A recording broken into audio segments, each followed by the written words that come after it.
Gravação iniciada, presidente. Ok, obrigado, Ítalo. Então, colegas, vamos dar início à nossa sessão de julgamento do dia 13 de abril de 2021, no turno da tarde da primeira turma ordinária da segunda Câmara, da primeira sessão de julgamento do CARF. Nós antecipamos o julgamento de alguns processos pautados para agora à tarde, e foram julgados já pela manhã, porque nós tínhamos tempo pela manhã. Certo? Então, da pauta de hoje à tarde,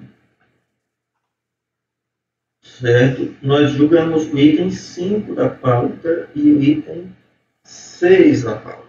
Certo? Já foram julgados na manhã de hoje, na sessão da manhã de hoje. Normalmente nós seguiríamos pela ordem da pauta, mas o item 13 da pauta da empresa Santander Brasil Participações e Serviços Técnicos Limitada está previsto uma sustentação oral por videoconferência, certo? Então, eu vou dar preferência a esse processo. Vou perguntar ao Ítalo se o patrono da Santander Brasil, do item 13 da pauta, se ele já está na sala de espera.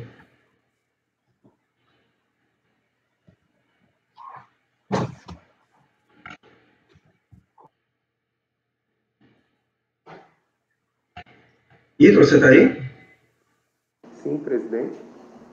Você pode verificar se a doutora Gabriela Pimenta Rigo está na sala de espera para a gente? Presidente, ela já se encontra presente. Ok, então você pode pedir para ela entrar na sala de julgamento para a gente começar. Ok, farei a convocação. O senhor disponibilizou o voto ainda, presidente? Oi? Lá na pasta, o voto, o item 13? Coloquei, acho que eu não coloquei. Vou colocar agora, tá? Ok, obrigado. Presidente, se for possível encaminhar por e-mail também os seus votos, porque como eu estou com dificuldade de acesso à pasta T. Certo, vou mandar. Obrigado, presidente. Deixa eu colocar logo na pasta T.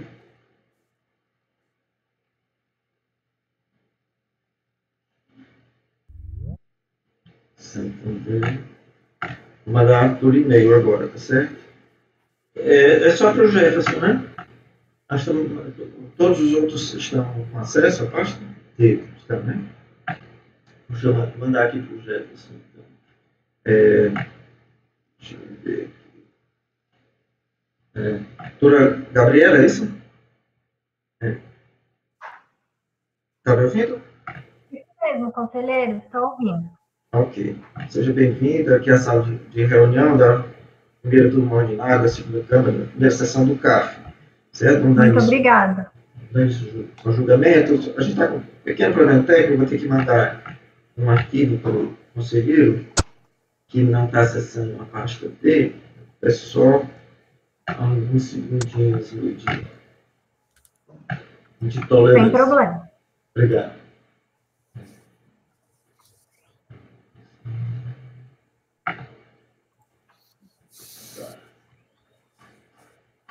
Eu acho que eu já vou te mandar, Jefferson, logo todos os arquivos. E aí vai de uma vez só. Perfeito, obrigado, presidente.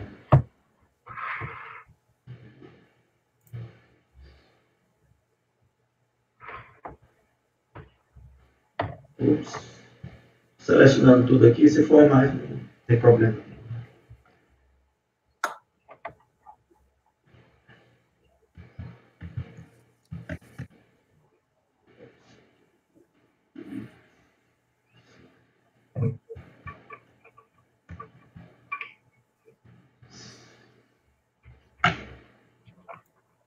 Certo. Pronto, acabei de enviar, Jefferson.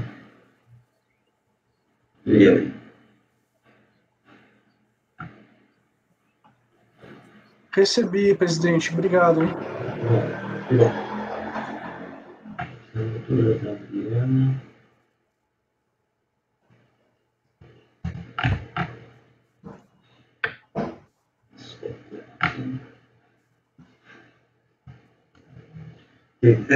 Doutora Gabriela, deixa eu só confirmar aqui o seu nome. Gabriela Pimenta Rego Lima. Isso. OAB DF 37578. Isso mesmo. Veloz Advogados. Ok. Isso. Deixa eu abrir agora o arquivo. Sim, vamos então, colegas, ao item, julgamento do item 13 da pauta, Empresa Santander Brasil Participações e Serviços Técnicos Limitada. O processo vai ser relatado por mim. Eu vou ler o relatório, doutora Gabriela, e depois eu lhe passo a palavra para a sua sustentação, ok? Combinado, obrigada.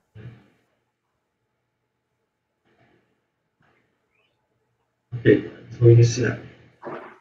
O processo trata de pedido de revisão de ordem de emissão e incentivos fiscais, PERC, relativo ao IRPJ do ano calendário 2002, conforme consta dos autos. O contribuinte teria destinado a parcela do imposto de renda recolhido para aplicação no FINAM, no montante de R$ 154 mil. Todavia, essa destinação não foi admitida em sua totalidade por ocasião do processamento eletrônico da referida DRPJ, em razão de um imposto devido ter sido recolhido a menor. Então, foi admitido 6,75% desse valor. Tal fato deu ensejo ao presente PERC.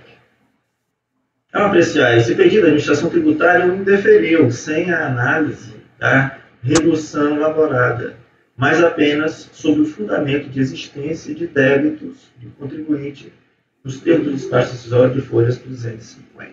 Então, não foi nem o contribuinte questiona esse percentual, né, na sua manifestação de conformidade, o fato de ter sido reconhecido apenas em parte, né, a redução do tributo, mas a DRF não chega nem a analisar o mérito dessa redução, verificou que o contribuinte possuía pendências, né, tributárias, e indeferiu já de pronto o pedido. Contra essa decisão, o contribuinte apresentou a manifestação de conformidade do folha 272, a qual foi julgada improcedente na decisão atual, a qual considerou que a regularidade fiscal do contribuinte, que permite o deferimento do PERC, se dá no momento da análise do pedido de revisão, por meio de consulta aos dados armazenados pela Receita Federal do Brasil. Nessa decisão, a autoridade julgadora deixou de apreciar os argumentos contra a redução do certificado, por entender que ficaram prejudicadas pela preliminar sobre a regularidade fiscal. Então, na manifestação de conformidade, o contribuinte afirma que na data em que foi apresentada a DPJ, ele estava regular, certo? Mas aí a DRJ disse assim, não, mas a regularidade é verificada no momento em que o PERC é analisado, certo? Então, houve essa divergência. E, mais uma vez, o pedido ele foi indeferido preliminarmente em razão da questão da regularidade fiscal. Não foi apreciado o mérito aí da redução. Em seu recurso voluntário, o contribuinte combate a decisão recorrida com os argumentos a seguir sintetizados. Ele diz, o momento correto para análise da situação de regularidade do contribuinte é o da opção pelo incentivo fiscal, conforme aponta a súmula número 87. Não pode, a súmula CARF número 87, né?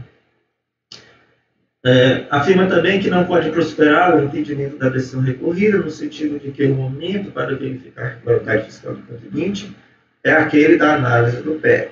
Questiona esse fundamento da decisão recorrida. Afirma que o contribuinte estava em situação tributária regular no momento da apresentação de sua manifestação de conformidade e também está regular no momento do presente recurso voluntário.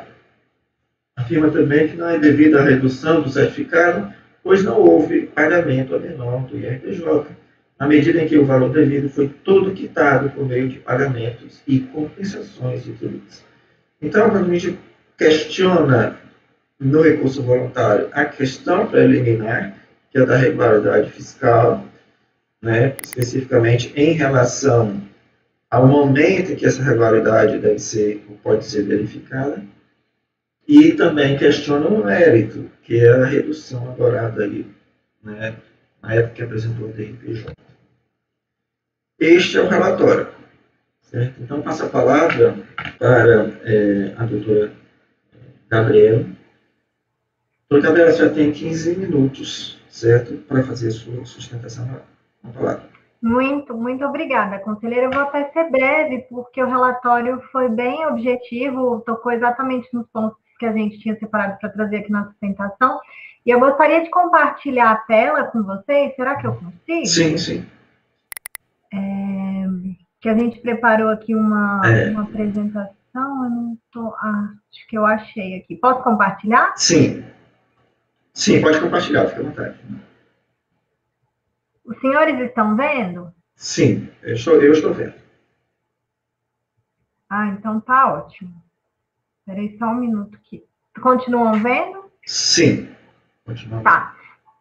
Acho que a questão primordial desse caso é justamente a questão do momento da comprovação da regularidade fiscal, que a autoridade julgadora diz que seria da análise do PERC e nós defendemos que não, que na verdade é do momento da opção pelo incentivo fiscal. Nesse caso, a gente apresentou a declaração à opção ao FINAM na DIPJ do AC de 2002, que foi entregue no primeiro semestre de 2003. E os débitos que foram supostamente impeditivos à emissão do incentivo, quando a análise do PERC, deveriam se referir até a data da entrega da DIPJ, na qual se deu a opção pelo incentivo. E aí a gente até traz a questão da súmula CARF número 37, e nós até trouxemos entendimento recente dessa turma, no sentido de que a exigência da comprovação da regularidade fiscal deve se ater aos débitos existentes até a data da entrega da declaração de rendimentos da pessoa jurídica, na qual se deu a opção pelo incentivo. Então, partindo da premissa de que o momento da análise da opção do incentivo fiscal, mesmo que não fosse isso, o contribuinte está em regularidade fiscal, porque na época da análise do PERC, que é o momento entendido correto pela autoridade julgadora, foram apresentadas certidões positivas de débito com efeito de negativa, certidão da regularidade do FGTS, que demonstram que naquele momento da análise do PERC, o contribuinte não estava em situação de irregularidade fiscal. Inclusive, tinham 2 débitos inscritos em dívida ativa que foram considerados pela autoridade fiscal como impeditivos para o deferimento do benefício, mas esses débitos estavam com exigibilidade suspensa. Aí nós até listamos aqui quais são os números dos processos e por que eles estavam com exigibilidade suspensa. O primeiro caso, 9897, porque a sentença, que ele tinha uma sentença concessiva de mandado de segurança, e o outro caso tinha depósito judicial. Então, mesmo existindo esses 2 processos, eles estavam com exigibilidade suspensa, o que não poderia ser tido como situação de irregularidade fiscal. Ainda sobre essa questão, nós trouxemos aqui que a autoridade fiscal também utilizou débitos posteriores ao momento da opção pelo incentivo fiscal para indeferir o PERC, como um débito de TR do exercício de 2007, que inclusive foi até quitado. E, além disso, os débitos que estavam constantes na conta corrente da empresa, na situação de processo fiscal em cobrança, na época da análise do PERC, também estavam com exigibilidade suspensa. Aí nós listamos aqui os casos e todos eles foram devidamente comprovados na manifestação de inconformidade. E aí, mais uma vez, a gente traz a súmula 37. E aí, aqui na súmula fica bem claro o momento da exigência da verificação da comprovação da regularidade fiscal e a comprovação da regularidade em si. E, por fim, a gente também traz a questão do valor destinado ao FINAM. A princípio, a autoridade julgadora entendeu que o valor destinado pela recorrente não poderia ser reconhecido porque o imposto recolhido ao longo de 2002 totalizaria 6,75% do total declarado. Então, seria correto uma destinação de 10 mil e não de 154 mil, como nós havíamos feito lá no início. Só que, olhando a documentação, a gente verifica que, em relação ao OC de 2002, houve um lucro real de R$ 5.717.428,97. Então, o imposto a pagar seria de R$ 1.405.000. A recorrente, ela destinou ao FINAM o valor de 154 mil, que é o valor em discussão, que corresponde aos 18% do imposto apurado, que seria esse valor de 5 milhões, o que daria 857 mil, que é o valor correspondente ao imposto à alíquota de 15%. E aí, esses valores também são devidamente comprovados nos autos. E aí, por fim, a gente até esclarece que não houve, de fato, o recolhimento do imposto, mas sim que ele foi quitado por meio de compensação, e também está comprovado nos autos. E a autoridade fiscal, quando ela verificou essa questão do imposto, ela desconsiderou que houve um processo de cisão e posterior incorporação dessa empresa em 2004. Então, ela deveria ter buscado o CNPJ após essas operações societárias, que é até aqui o que a gente coloca. Então, mesmo que esse RPJ não tivesse sido recolhido, o valor destinado ao incentivo fiscal não poderia ser alterado, porque a base de cálculo é a mesma. Então, não há justificativa para entender que seja correta apenas a destinação de 10 mil. E são apenas essas as minhas considerações, conselheiro. Ok. Obrigado, doutora Gabriela. Peço para retornar, deixar de compartilhar para a gente poder se ver aqui, né? Obrigado. Pronto? Pronto, está ótimo. Ok, colegas, então vou passar ao voto.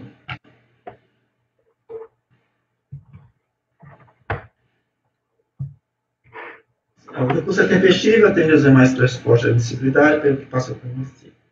Considerando que a redução do certificado de incentivo fiscal não foi abordada no referido despacho decisório, e que os argumentos contrários a essa redução não foram conhecidos pela autoridade julgadora, a única questão a ser abordada aqui é a regularidade fiscal do contribuinte.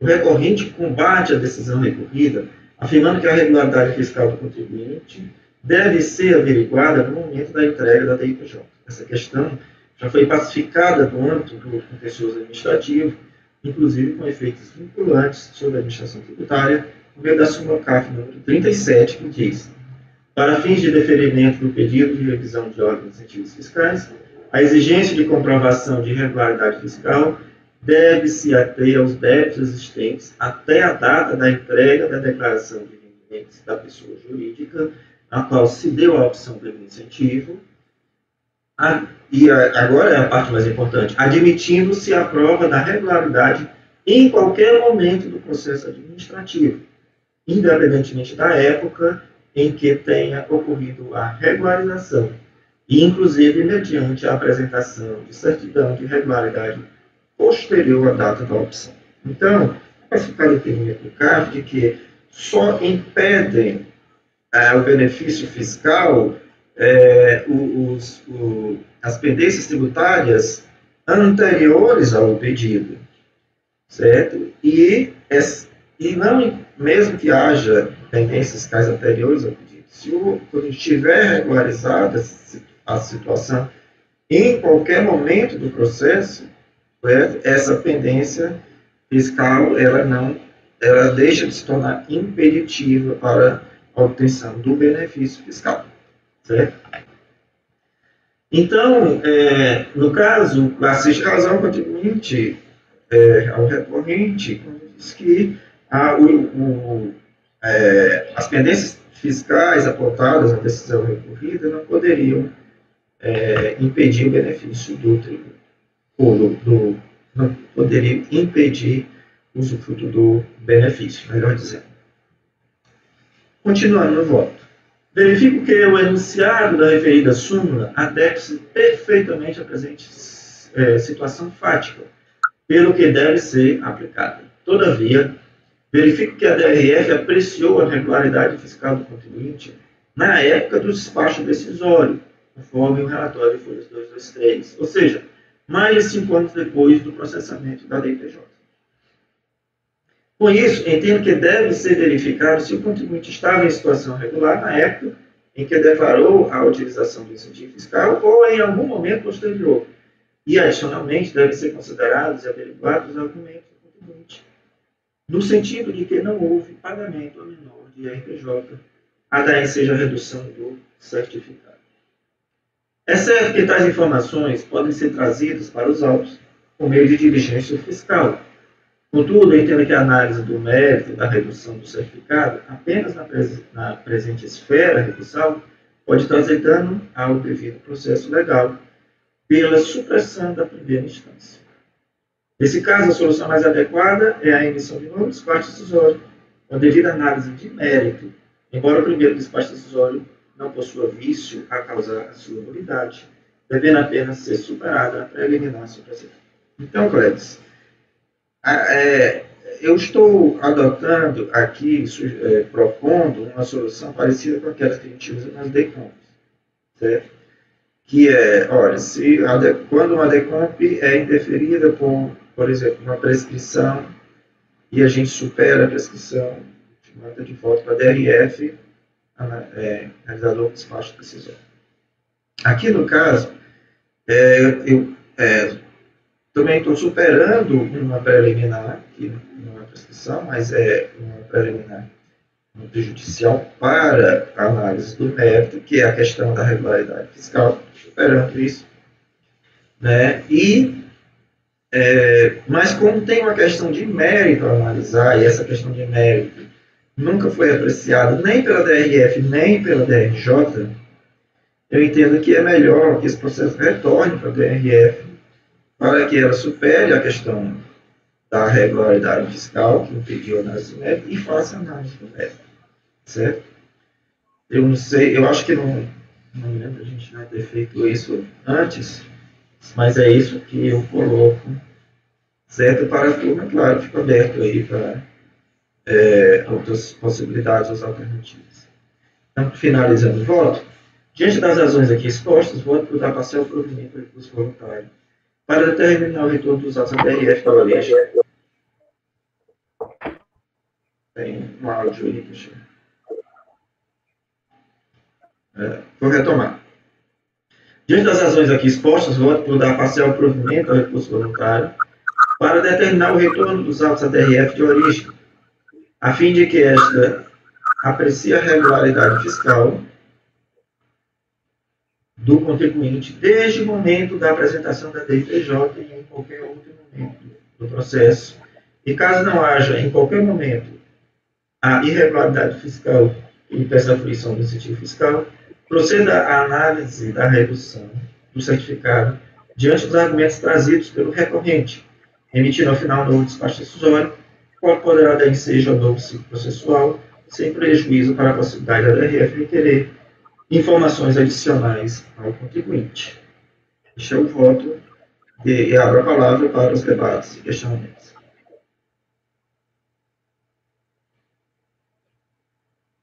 Eu acho que eu estou congelando, né?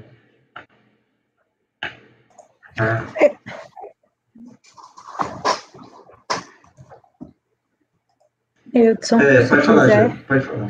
Não, eu achei bem razoável, tá? Porque, de fato, eu estava olhando que o processo, a análise de mérito não aconteceu, né, Nilson? Então, de alguma maneira, eu acho que a condição mais acertada e também em harmonia com a súmula seria essa, né? Porque, de alguma maneira, o mérito vai ser apreciado de forma correta e, ainda assim, a gente também está assegurando o contraditório efetivo, caso haja um novo despacho decisório, o processo vai acabar ali, né? Vai ser altamente satisfativo.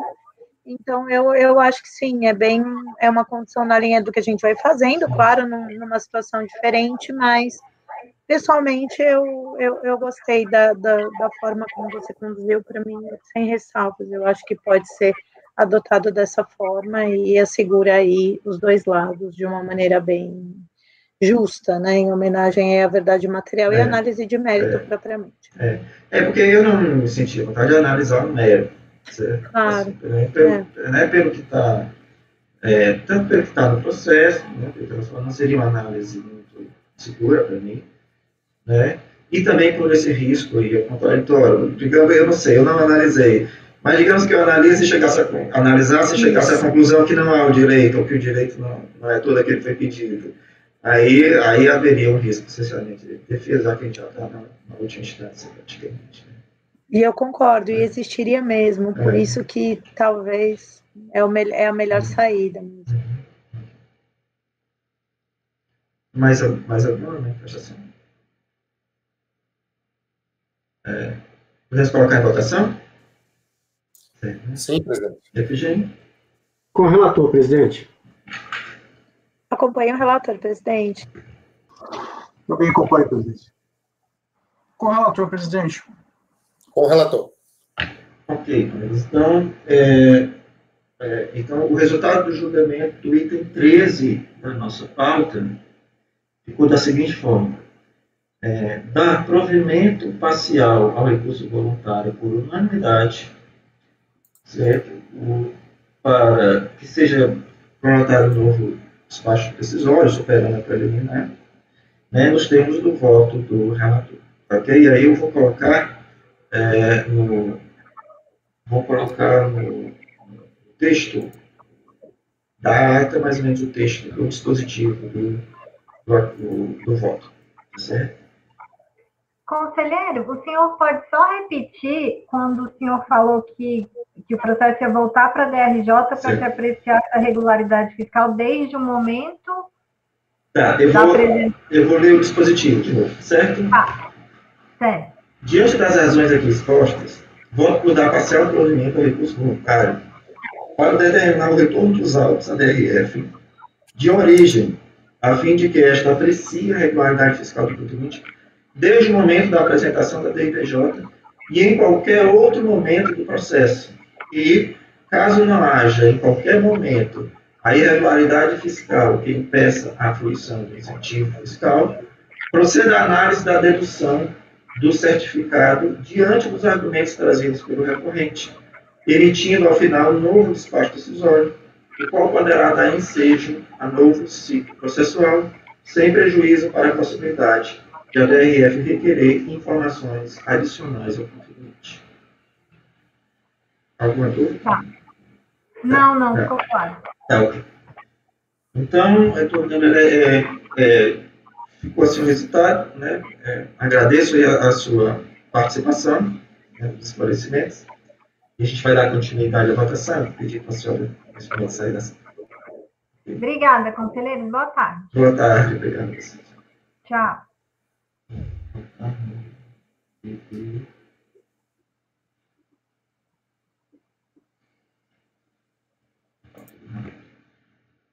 Aqui teve sustentação.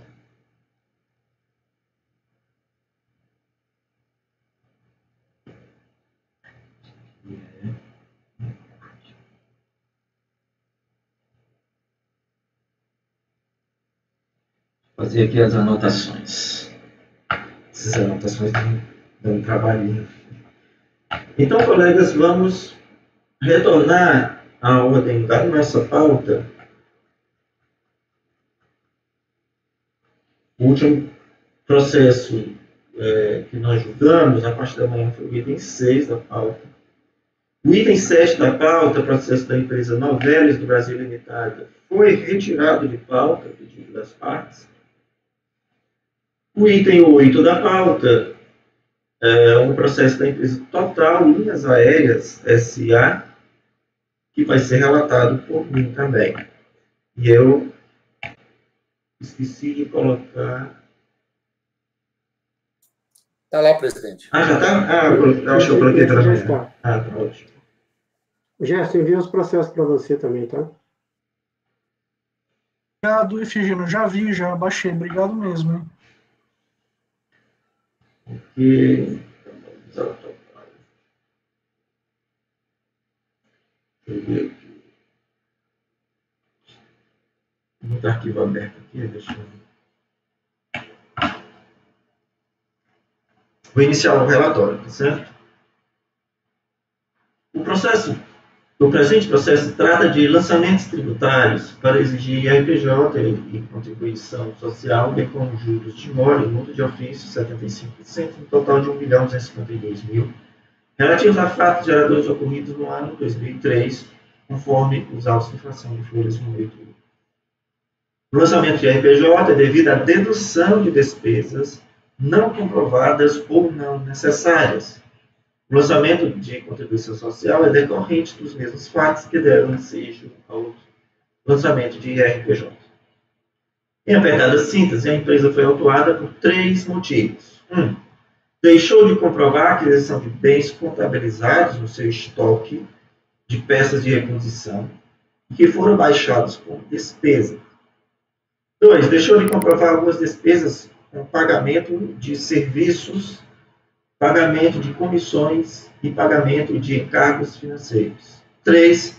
Deduziu totalmente algumas despesas rateadas com terceiros, conforme descrito no corpo do auto de infração. Folhas 1 a 20. Deixa eu só fazer um esclarecimento. A empresa é uma empresa de aviação. Ela dá manutenção nos seus aviões e ela possui um estoque, né, de peças de reposição. Né, peças de reposição, peças, né, de manutenção, para a manutenção das aeronaves.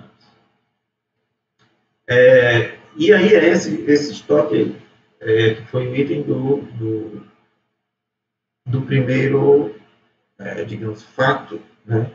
Esse que deixou de comprovar a aquisição de bens contabilizados em seu estoque de peças de reposição, que foram baixados como despesa. E aí o contribuinte alega o seguinte,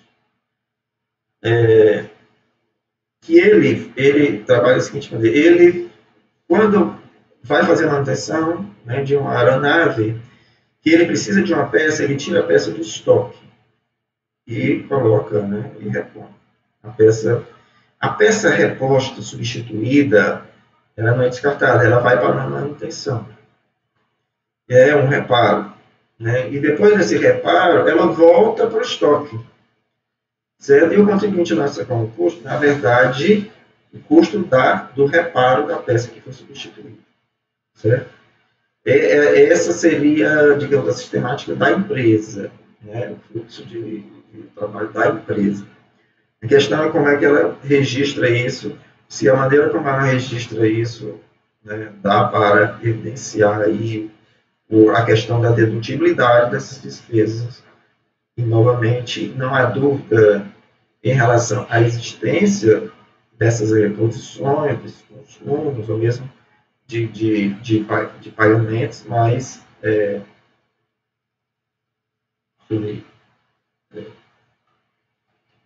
de serviço, mas em relação realmente ao que foi aos valores, né? Eu acho que tem dúvida até em relação ao que foi pago mesmo aqui. Agora eu não me lembro exatamente. Bom, além disso, tem mais 2 itens que um se refere a algumas despesas várias, que é pagamento de comissão e encargos financeiros, e há um rateio de despesas que vem, né, no funcionamento do processo que a gente pelo menos. São 3 fatos distintos aqui. O contribuinte impugnou o lançamento tributário, a decisão de primeira instância e a recorrida considerou improcedente a impugnação, por entender que esta não depois eu vou corrigir isso aqui, não ter logrado comprovar as despesas em tela e por considerar que as despesas rateadas não podem ser deduzidas em sua totalidade, ainda que a outra empresa não as tenha deduzido.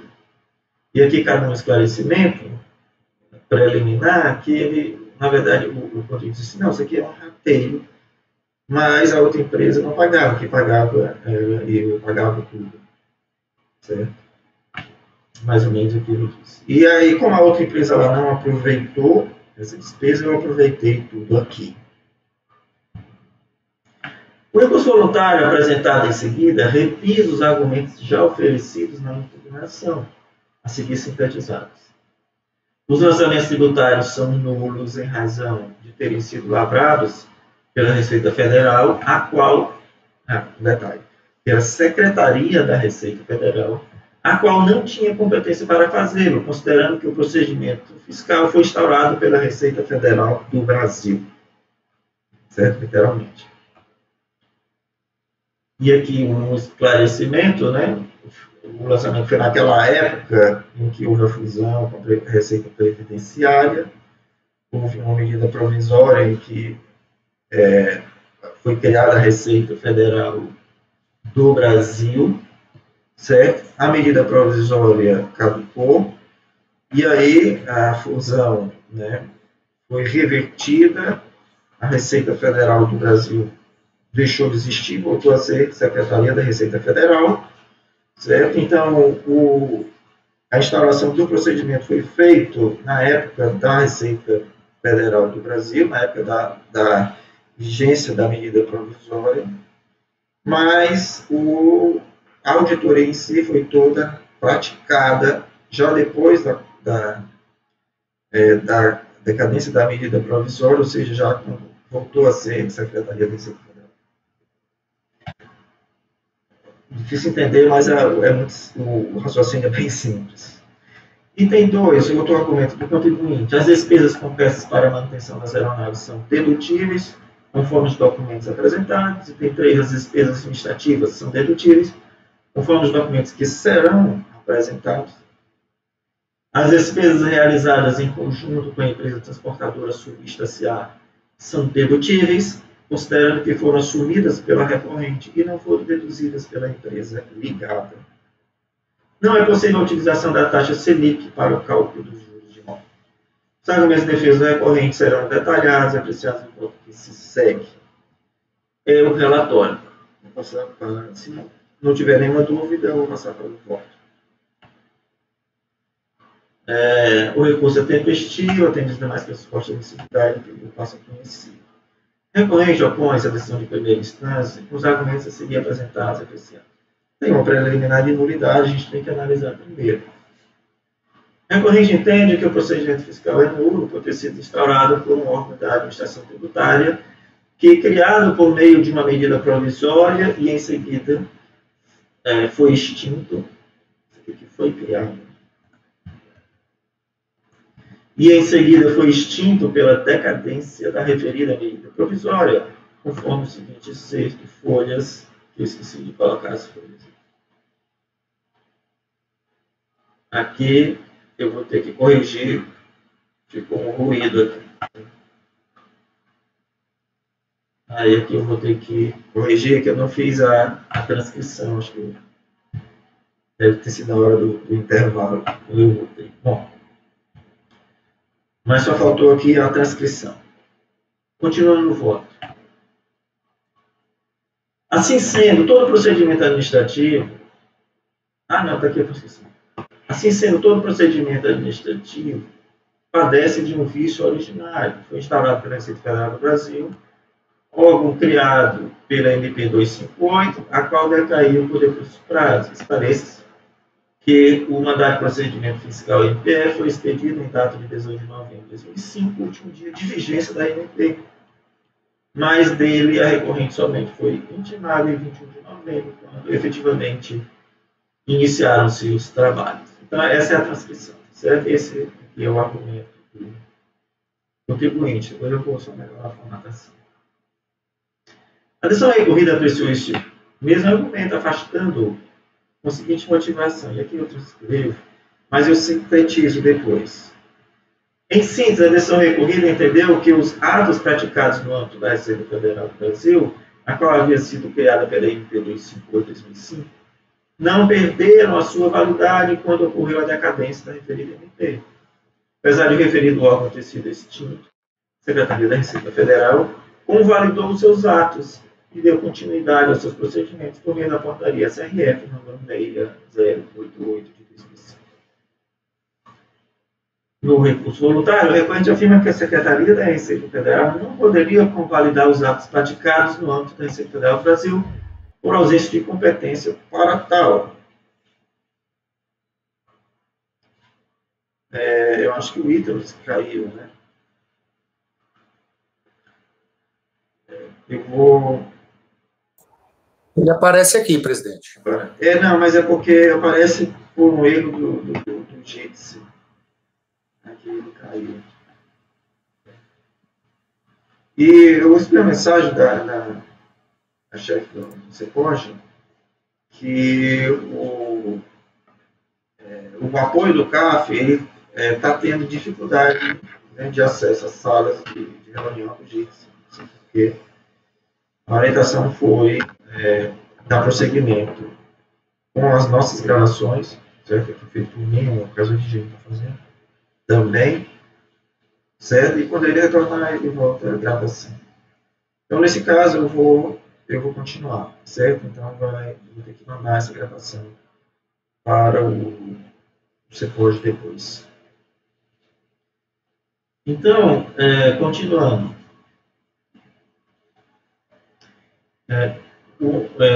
Vou só retomar um pouquinho. No recurso voluntário, o recorrente afirma que a Secretaria da Receita Federal não poderia convalidar os atos praticados no âmbito da Receita Federal do Brasil por ausência de competência para tal, conforme o seguinte inciso. Eu vou rebater, né, esse argumento e digo o seguinte: a adoção de medidas provisórias está instituída no artigo 62 da Constituição Federal do Brasil. A leitura do parágrafo terceiro acima transcrito permite concluir que a perda de validade de uma medida provisória faz retornar ao cenário jurídico existente antes da sua edição. Com isso, não há dúvida de que a Secretaria da Receita Federal passou a ser novamente o órgão responsável pela administração tributária no Brasil. Ademais, nos termos do parágrafo terceiro acima transcrito, as relações jurídicas decorrentes de atos praticados durante a vigência de uma medida provisória continuam a ser regidos por ela, mesmo depois da perda da sua validade, salvo o disposto em decreto legislativo. Então, eu faço questão aqui de ler o parágrafo terceiro. Diz o parágrafo terceiro do artigo 62 da Constituição Federal: as medidas provisórias, ressalvado o disposto nos parágrafos 11 e 12, perderão eficácia desde a edição, se não forem convertidos em lei no prazo de 60 dias, prorrogável nos termos do parágrafo 7, uma vez por igual período, devendo o Congresso Nacional disciplinar por decreto legislativo as relações jurídicas delas decorrentes. E aí para o parágrafo 11.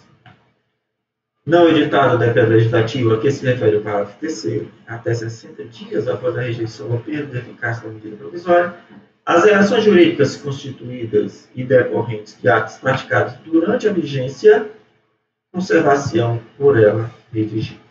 Certo? Então,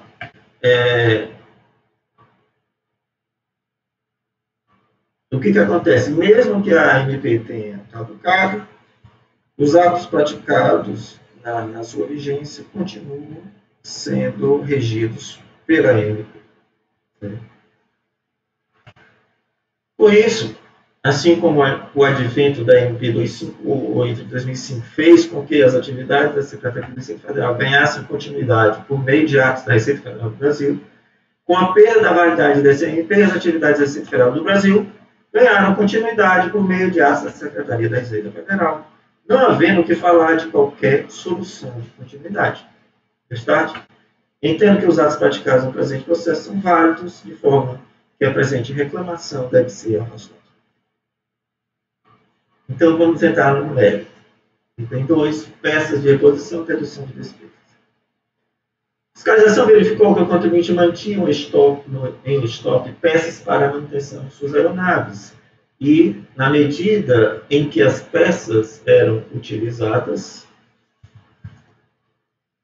os valores correspondentes eram baixados como despesas. Conforme os termos de intimação de folha 6, 11 e 14, a fiscalização intimou o contribuinte a apresentar os documentos de comprovação da aquisição dos itens assim baixados. O contribuinte não apresentou documentos para todos os itens, o que levou à presente glosa de despesas, relativa aos itens relacionados à planilha de folha 73. Então, foi admitidos algumas despesas, mas aquelas despesas em que não havia documentação, né, totalmente não havia documentação, elas levaram a glosas. Por oportunidade da impugnação, o contribuinte juntou novos documentos. Contudo, na decisão recorrida, tais documentos não foram considerados suficientes para afastar a exigência fiscal, conforme o seguinte excerto. Eu vou ler. O fundamento da decisão recorrida foi o seguinte: nem mesmo agora, na fase de impugnação, o impugnante apresentou a documentação hábil a comprovar as despesas com a manutenção dessas peças. Os documentos de folhas 259 a 429 devem ser rejeitados por não terem sido juntados a... desculpe.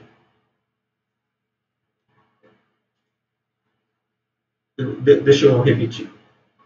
Os documentos de folhas 259 a 429 devem ser rejeitados, não por terem sido juntados a destempo pelo sujeito passivo, mas sim por não comprovarem qualquer despesa com manutenção dos componentes das aeronaves da autuado. Então, aqui a DJ diz, olha, estou aceitando os documentos juntados, né, só que na impugnação. Mas esses documentos não comprovam a despesa. No presente recurso voluntário, o contribuinte volta a explicar a sistemática de contabilização das suas despesas com manutenção. Afirma que os documentos juntados na impugnação são suficientes e afirma que está juntando novos documentos conforme o seguinte assim. Eu vou ler.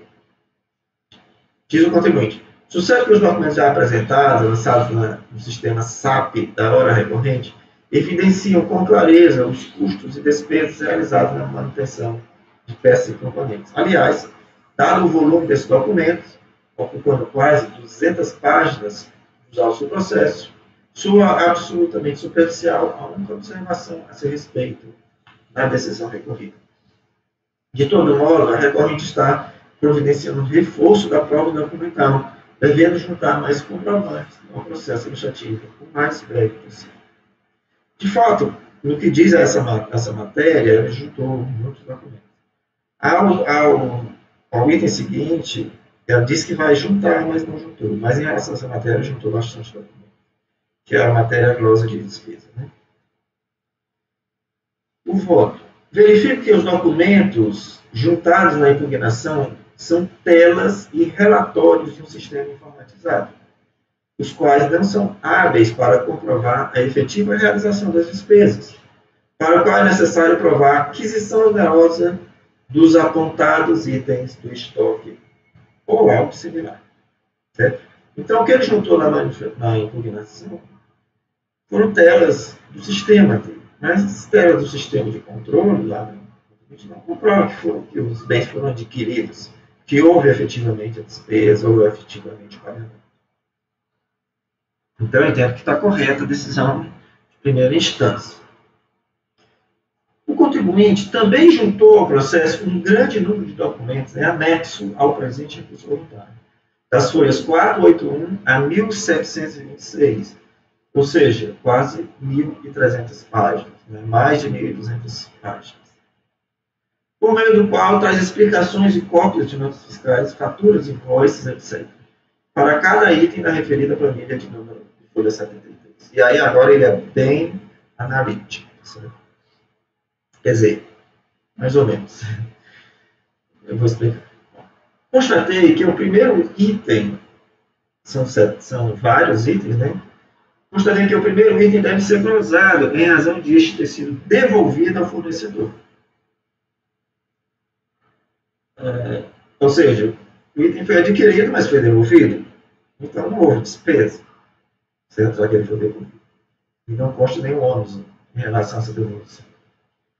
Constatei que o segundo e terceiro itens devem ser deduzidos, pois foram devidamente comprovados com os documentos hábeis.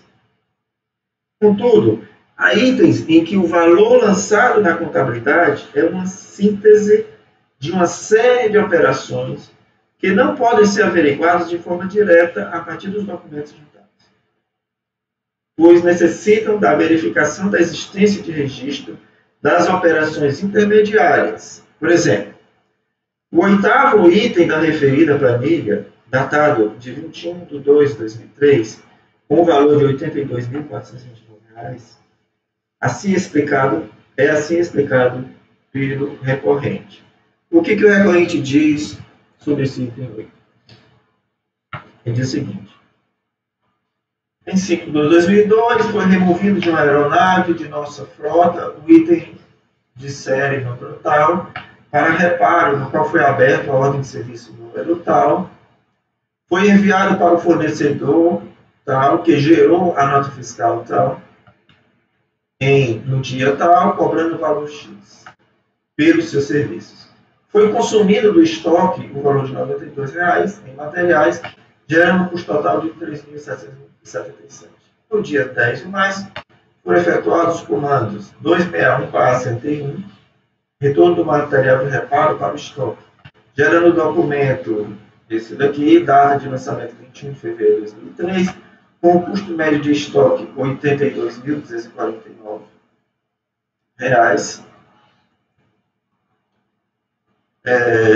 Antes de haver o ajuste do sistema, no valor de R$ 79 mil, os dois itens, números de série 507 e 527, foram consumidos. Assim, esse ajuste foi considerado como diferença de estoque. Lançamento gerado dia 24 de março de 2003, no documento total, com data de lançamento 31 de março de 2003. Desafio os senhores a me explicar o que isso significa aqui, em termos de solução, né, para o presente de vocês. Então, para mim, foi impossível averiguar, certo, digamos, a legitimidade da dedução referente a esse item, tamanha a complexidade da sistemática de registros aí do contribuinte.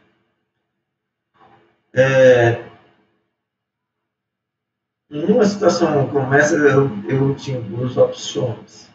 Certo? Eu tinha a opção de dizer que as provas não eram suficientes, ou que a explicação dada pelo contribuinte, apesar dos documentos juntados serem muito volumosos, não esclareciam o fato que houve o débito ou não houve o débito.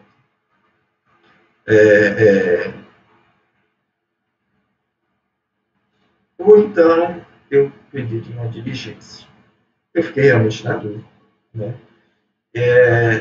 E eu, em princípio, eu acho que a diligência ela deve ser feita quando ela é realmente necessária, não deve ser feita diligência para suprir déficit, né, do ônus de defesa do contribuinte.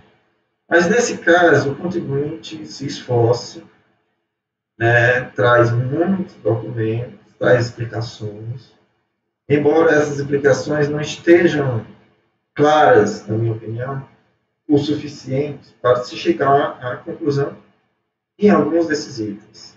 Não todos, mas em alguns desses itens. Então, na minha opinião, é necessário que o contribuinte esclareça melhor, certo?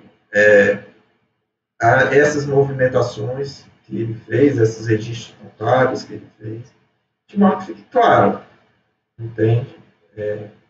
Para quem vai apreciar o feito, certo? Então, eu achei por bem, a minha proposta vai ser por diligência, da seguinte forma. Apesar de existir um indício de legitimidade a partir dos documentos juntados, não é possível alcançar uma certeza, pelo que se faz necessária uma diligência fiscal, para que seja feita a verificação dos documentos juntados com eventuais esclarecimentos do contribuinte, por exemplo, detalhando os passos dessas operações complexas, indicando o documento correspondente a cada passo. Folha do processo, tem que indicar o quê? A cada passo desse, qual é o documento correspondente que foi juntado aos autos.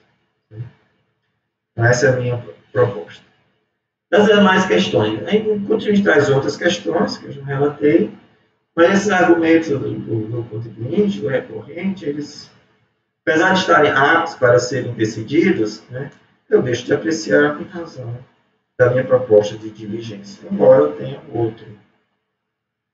Uma proposta alternativa, né, se a turma entender que a gente não deva reverter em diligência, né, a gente deve apreciar o mérito, eu tenho essa análise feita. Certo? Então, minha conclusão é a seguinte: diante das razões assim expostas, voto por converter o julgamento em diligência, para que a fiscalização verifique a dedutibilidade das despesas apontadas na tabela de folha 73, diante dos documentos e explicações juntadas às folhas 481 a 1726, e em conjunto com eventuais esclarecimentos adicionais do contribuinte ao critério da autoridade diligenciante. O relatório da diligência deve ser levado ao conhecimento do contribuinte, a quem deve ser dado o prazo de 30 dias para se manifestar em seguida. O processo deve retornar a esse colegiado para julgamento. Eu voto, senhores e senhora. Fica aberto aí para os debates.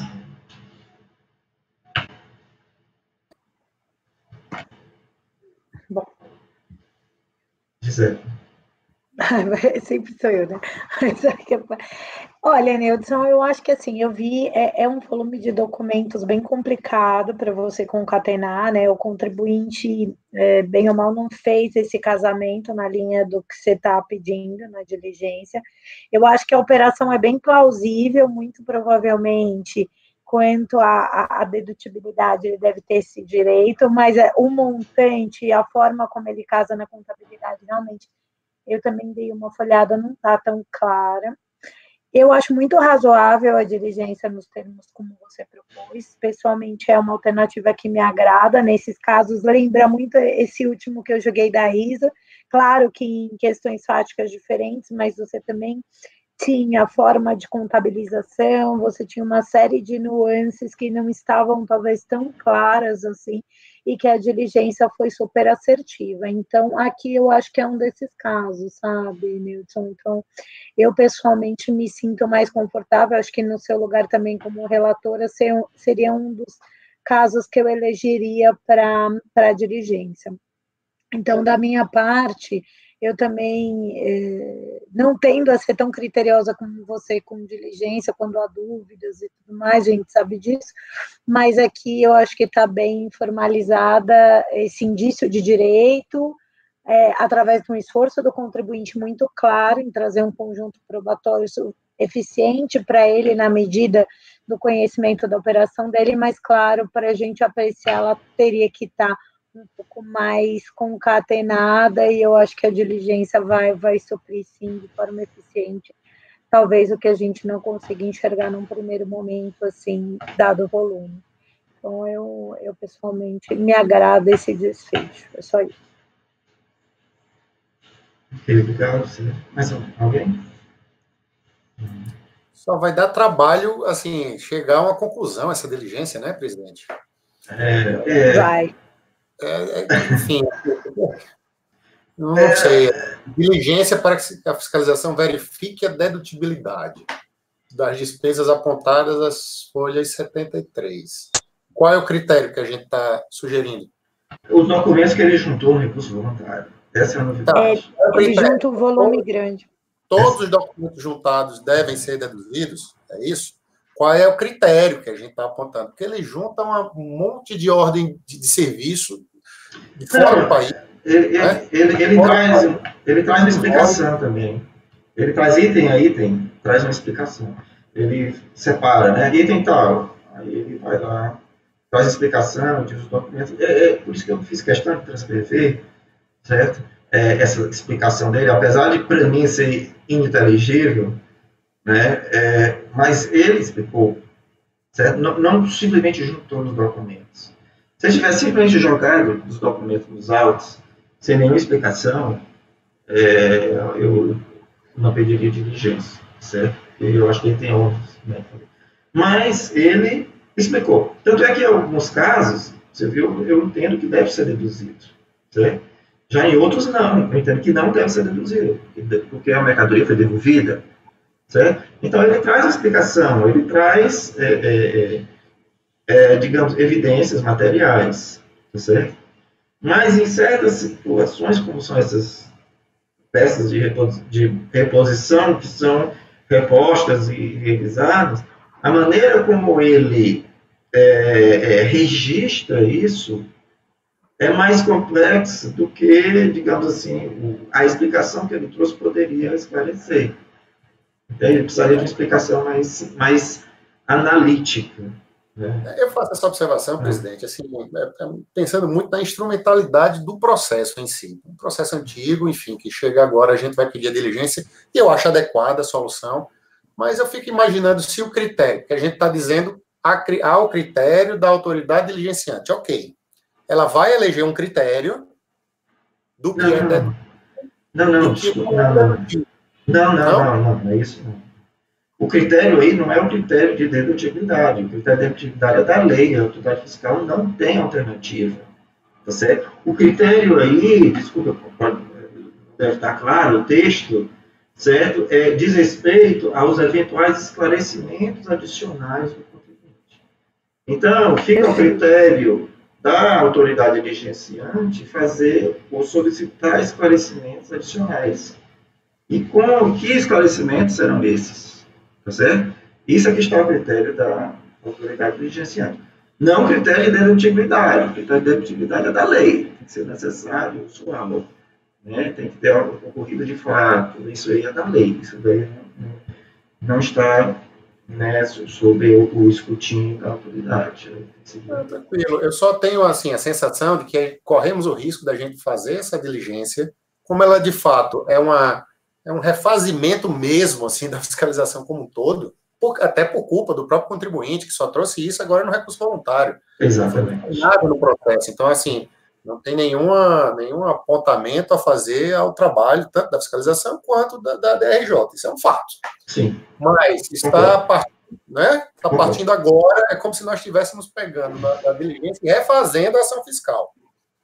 E os documentos que foram apresentados aqui, eles poderá voltar esse resultado de diligência e quando retornar e chegar novamente na turma, se dizer, não, mas esse critério aqui que foi utilizado pelo agente diligenciante, autoridade diligenciante, não deve, é inadequado, por qualquer motivo. Volta-se para fazer uma nova diligência, porque esse critério aqui é inadequado. Então, só estou fazendo o registro, porque, de fato, me parece que a gente corre muito o risco do processo ir, voltar, para ter que ir novamente, e a gente fica refém de uma situação criada pelo próprio contribuinte, diga-se de passagem, de só ter trazido isso agora. Certo, Gisele, eu entendo, Fred, mas assim, a forma como o Neilson colocou, ele deixa muito claro que é à luz da própria tabela e explicações do contribuinte de folhas. Então, na verdade, o contribuinte ele vai analisando rúbrica a rúbrica e vai trazendo a documentação. O problema é que a contabilização não é tão simples, ele poderia trazer esclarecimentos adicionais e a própria autoridade fiscal, no curso da diligência, pode, ao ver determinados lançamentos, pedir esclarecimentos adicionais em cima, de novo, da planilha de folha 73 e dos documentos juntados. Então, eu acho que o escopo está delimitado, e como o Neilson colocou, a questão da dedutibilidade é uma premissa legal. Eu tive vários casos nesse sentido, em que a gente chegou até a discutir no colegiado isso. Será que a diligência não vai vir enviesada? Nenhuma veio. Justamente porque o critério da dedutibilidade é um standard legal. Então, a autoridade diligenciante, normalmente, ela tende, pode acontecer, já peguei diligências maravilhosas e outras nem tanto, mas sim, principalmente nesses casos de glosa de despesas, eles tendem a ser super detalhistas com relação ao que o CARF determina e pede com base em que documentos. Então, como aqui eu tenho uma delimitação clara documental e em termos de rúbrica, eu estou bem tranquila nesse sentido. E aí vai caber a nós, no retorno da diligência, fazer a valoração dessa prova adicional que ele trouxe ou não. Se ainda a situação continuar confusa e o lançamento contábil, ainda que tenha alguma coerência, mas não guarda a documentação probatória que a gente consegue enxergar como devida essa operação, por exemplo, dos estoques, né, que ele tira do estoque, coloca peça nova, a outra reajusta, e isso nesse mercado, na parte de aeronaves é muito comum, né? Quando você vai para a Boeing, você vai para esse tipo de empresa, essa dinâmica deles utilizarem o estoque, colocarem a peça, a outra ir para reparo e fazer a dedutibilidade desse custo é muito usual. Então, assim, muito provavelmente eles vão conseguir esclarecer com maiores detalhes, provavelmente, essa operação. Então, pessoal falando, eu me sinto muito segura para dizer que absolutamente tudo está muito claro e concatenado. Então, por isso, eu acho que a resolução tem bastante sentido e não vai fugir, não. O FG, depois o Wilson, tá? Esse caso, presidente, eu vejo semelhante ao que aconteceu no processo que nós julgamos anterior, aquele caso da depreciação. Às vezes, o que acontece na questão da glosa de despesas, que é o caso? O contribuinte, ele coloca alguns documentos no processo, e aí o presidente foi muito cirúrgico quando diz o seguinte: ele não colocou documentos soltos, igual eu citei no meu processo, né, no processo anterior. Documentos soltos, aquele montoado de coisas no processo, e a gente que analisa. Porque se faz isso, ainda que ele tenha direito, mas se ele não demonstra, não concatena, fica impossível o julgador analisar. O que aconteceu? Ele colocou essa documentação, ele juntou, e a explicação que ele fez, que ele trouxe, ela aparentemente traz indício de que é dedutível, mas ainda não foi possível. Então, nesse caso, devolve-se para a fiscalização. Para quê? Para a fiscalização analise aquilo ali e se for o caso, intime o contribuinte. Para quê? Visando esclarecer o que é aquela despesa que aparentemente ele teria direito. Agora, aquilo que o Fred citou, aquilo pode acontecer? Pode, igual aconteceu no meu. O que o contribuinte vai fazer? Olha, isso daqui é assim, ele vai esclarecer. Agora, se o contribuinte, por outro lado, ele não esclarece, ele continua com a situação obscura e não apresenta mais nada que permita concluir com nitidez que essa despesa é dedutível, ora, quando a matéria é devolvida para a gente, simplesmente ele teve a oportunidade e não esclareceu. Então, aqui é muito importante delimitar quando há um indício que eu quero que esclareça aquilo ali. Se o contribuinte não esclarecer, a matéria é devolvida. Eram essas as minhas considerações, presidente. Wilson? Eu até entendo, acho que a preocupação do Dr. Fred é que realmente assim, a possibilidade de que retorne os documentos, né, de uma forma que não seja possível a gente estar, nós entendemos o que tinha acontecido nessa operação, né? Como nesse mercado de aviação, as peças realmente são muito caras, o que acontece exatamente, como disse a doutora Gisele, né, que as peças elas realmente não são descartadas, elas são trocadas e eventualmente sofrem algum tipo de reparo, de manutenção, de serviço em cima dessas peças e elas retornem ativadas, né? Agora, o que não fica muito claro, me parece assim, que exatamente essa é a questão, de como é que se dá como é que se apropria, né, os custos ou despesa em relação a essas peças e como é que elas são ativadas. Então, talvez a gente deixar um pouquinho mais claro para que o próprio contribuinte ele informe de que forma que se operacionaliza isso e como é que se contabiliza isso. Como é que ele ativa essa peça, se ele considera como se fosse uma despesa, para que a gente possa depois ter um fundamento para a gente poder tomar uma decisão. Eu concordo com a diligência, né, que foram apresentados os documentos, mas que talvez colocar um pouquinho mais direcionado, de forma que a gente também possa, depois que retornar, a gente avaliar se essa contabilização que ele faz, né, essa forma de operacionalidade, de considerar o custo e despesas, se realmente está de acordo com o que diz a legislação de regência. Né? Ok. Eu queria dizer que eu entendo assim, a sua posição, porque eu já passei por isso. Na verdade, acho que eu entrei no precioso administrativo, né, RJ, há um tempo atrás, certo? Eu era, primeiramente, muito mais rigoroso sobre o aspecto processual.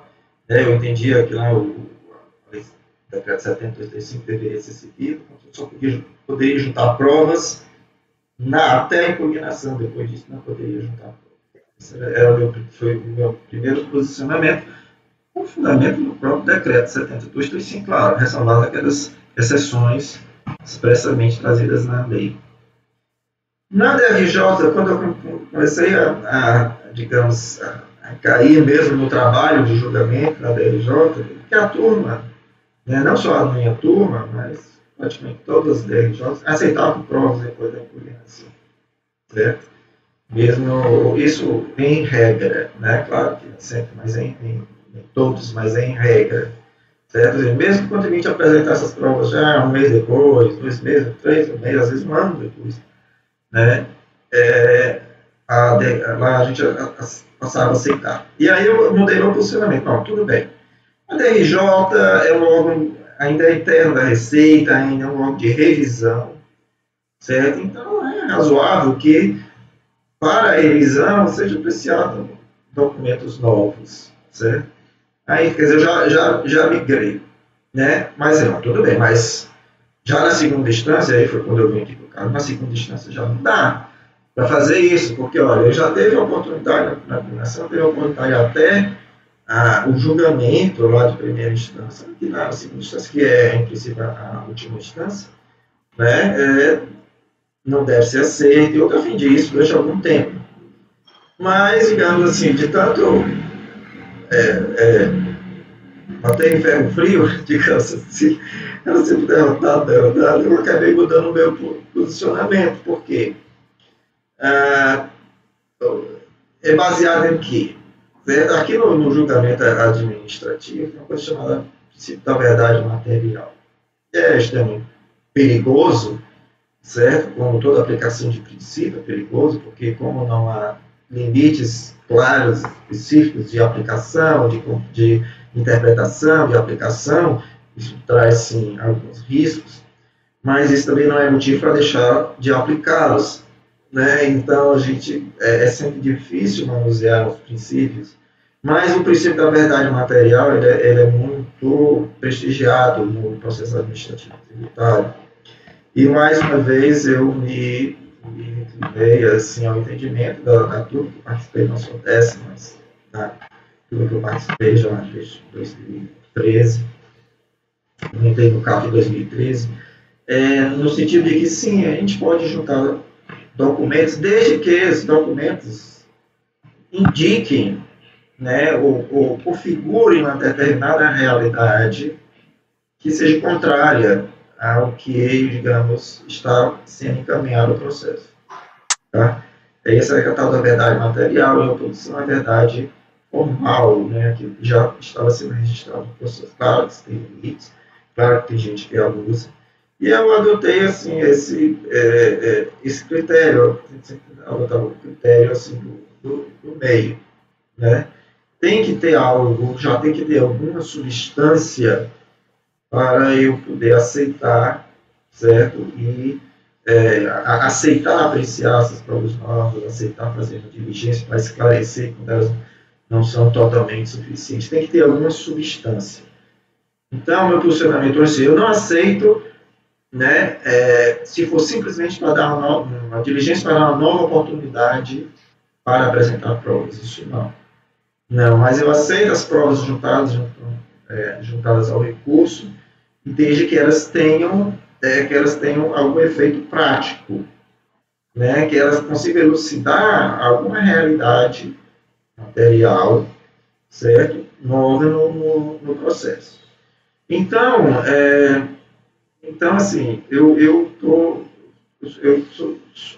tenho sido meio que guiado nessa direção, mas eu compreendo muito a sua posição, né? Mas, como eu já estou nesse caminho há algum tempo, pretendo, acho que o correto é continuar nele, né? Há algum tempo atrás, depois de 2015, a Câmara Superior tem algumas decisões, da primeira turma, eu tenho algumas decisões no sentido de que não se aceita a apresentação de provas, mas, assim, isso não foi forte, né? Isso, né, essas decisões não se, digamos, não se consolidaram como jurisprudência, até que existem decisões em sentido oposto. Né? Processo às vezes a gente pega processo aqui na Câmara Baixa, dizendo assim, opa, era para ter aceitado esse documento sim, aprecia agora, certo? Analisando esses documentos, a gente já tem várias decisões nesse sentido da Câmara Superior, da primeira turma da Câmara Superior. Então, esse posicionamento mais prestigiando a verdade material, ele tem base, né, em jurisprudência, tem alguma base doutrinária da verdade material, eu creio que é possível. Certo? Queria só trazer essas considerações para você, né, tentando trazer você essa ótica que eu carrego hoje, mas que foi construída ou modificada a partir de uma ótica que hoje você está trazendo aqui para a gente. É isso. E eu concordo, viu, presidente? Eu concordo com a busca da verdade material, enfim, e não me prendo ao formalismo da questão processual em si, não. Eu acho que é possível a gente buscar essa verdade, e acho que o pedido de diligência, ok, a minha reflexão, e eu vou acompanhar aqui o entendimento do relator, mas é de que talvez a gente, a depender de como essa diligência venha, porque ela está, né, vai depender muito de como ela for feita. Então a gente pode realmente estar jogando para daqui a 10 anos, 5 anos, sabe-se lá quanto tempo esse processo vai voltar, a gente olhar e dizer, olha, a gente pediu uma diligência, mas vai ter que pedir de novo, porque esse critério aqui a gente não definiu lá atrás, e agora eu quero definir, para refazer a diligência. Mas, enfim, fica só como reflexão, né? Porque o processo administrativo é muito útil à administração tributária e muito útil ao contribuinte. Nós estamos discutindo realmente uma coisa muito antiga, e vamos fazer a diligência, mas eu não duvido da possibilidade dela ter que ser refeita no futuro, não. Mas vamos seguir. Toda razão, tem o risco muito grande. Então, às vezes, o resultado da diligência, a situação fica pior do que essa diligência. No lugar de esclarecer, às vezes traz mais dúvida, é verdade. Certo? Esse risco, sim, é um risco que a gente pode. Porque muita coisa aqui está sendo justificada com invoicers de despesas pagas no exterior. Se você olhar na documentação, grande maioria aqui está sendo paga, né, são documentos que aí sim a gente vai debater no futuro, a turma, não sei se a gente vai estar aqui ainda, né, nessa ou em futuras composições, mas esses invoices vão ser levados em consideração. Sim, não, isso com certeza. Documentos fiscais, a gente está deixando em branco assim, o critério. É o critério legal, mas talvez a gente puder afunilar mais qual é o critério que nós levamos em consideração. Quanto a isso, eu não tenho dúvida. A, B, C. Qual é o critério que a gente quer que seja levado em consideração? Eu acho que talvez nós devêssemos pensar nisso para não deixar o assunto em aberto para uma reanálise partindo do zero, e será feito assim, partindo do zero, para o assunto chegar para a gente rediscutir algo que agora, em tese, poderia estar sendo feito. Mas é somente uma reflexão, presidente. Certo. Não, eu entendo. Com relação às invoices, eu não tenho nenhuma dúvida que vai ser. A invoice é como se fosse uma nota fiscal internacional. Certo? E quanto a isso, não tenho dúvida nenhuma. Entendo que eu sempre que posso, né, eu faço proposta de diligência, eu especifico, né, entendo isso, quanto mais especificado, melhor, menor é o risco, né, de a gente ter um resultado de diligência inócuo. Mas aqui, no presente caso, eu não consegui ser específico. Entende? Na verdade, eu não consegui nem entender as situações pelo qual eu estou pedindo o esclarecimento. Então, assim, eu não consigo nem ter dúvidas, certo? Porque a explicação está muito aquém da realidade, não só da realidade da empresa, da complexidade, né, da realidade da empresa, certo? Como dos registros que o contribuinte faz em relação a isso. Talvez eu não tenha todos os elementos. Então, eu não consegui ser específico, certo? Mas esse critério, certo, de aceitar ou não um documento ou outro, um tipo de documento ou outro, é algo que, digamos assim, eu não me preocupo muito com ele, porque é algo que está dentro dos costumes da administração tributária, entende? Não existe nenhuma lei que diz que a invoice tenha o mesmo efeito de uma nota fiscal. Mas o costume, o costume, a norma também, certo, é que sim, certo, que a invoice tem esse efeito probante. Eu sei disso porque na tributação eu comecei na aduana, e é só o que a gente pega. Aí a gente tinha lá umas situações em que a gente não aceitava a invoice. Não, a invoice tem que ser assinada, não tem que ser assinada, aí tinha uns critérios lá. Mas que ela é aceita em regra, em geral, sim. Hoje em dia nem precisa mais de assinatura. Antigamente precisa. Hoje nem precisa mais. Então, aconteceu há muito tempo. Mas, infelizmente, eu não consegui fazer nada mais específico. Estou aberto aqui às sugestões. Quem puder ajudar aí nesse sentido. Mas está além do meu alcance, infelizmente. É isso.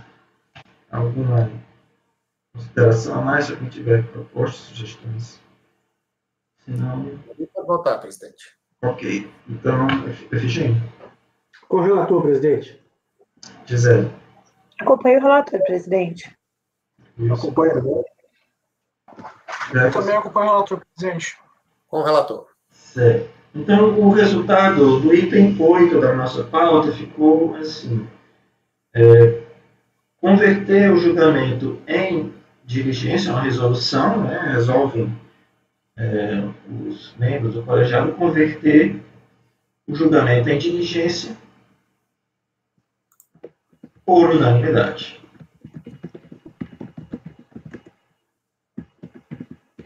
Nos termos do voto do relator. Certo? Deixa eu só anotar aqui. Presidente, eu vou pedir 1 minuto só para reiniciar aqui meu computador. Certo. Ok? Tá ok. Aí, olha, bem rapidamente, por favor.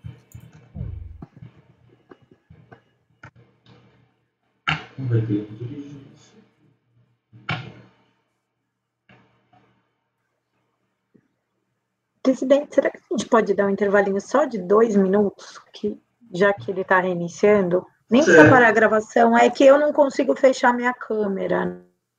Certo, tá certo. Gostaria de ir ao toalete. Certo. Quando você retornar, aí você avisa, tá? Porque a gente também não está te vendo.